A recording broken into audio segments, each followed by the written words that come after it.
kasama. Malaya ka ba o malala? Sa panahong ito, sa buwan ng Hunyo, pinagdiriwang natin ang ating kalayaan bilang isang bansa. Sabi sa letter ni St. Paul sa Galatians chapter 5 verse 1, It is for freedom that Christ has set us free. Stand firm then, and do not let yourselves be troubled and burdened by a yoke of slavery. Tayo ay pinalaya na ng ating Panginoon sa kasalanan sa pamamagitan ng kanyang pagkamatay at muling pagkabuhay. Pero sa mundo natin ngayon, sa ating mga pang-araw-araw na buhay, ay maraming mga umaalila sa atin, kagaya ng bisyo, mga tao, maling gawain at maling paniniwala. Kaya magandang tanungin natin, tunay nga ba tayong malaya?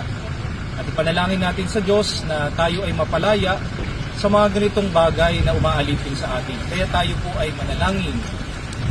Ama namin na makapangyarihan sa lahat sa pamagitan ng kamatayan at muling pagkabuhay ni Jesus, pinalaya niyo po kami sa kasalanan at kadiliman.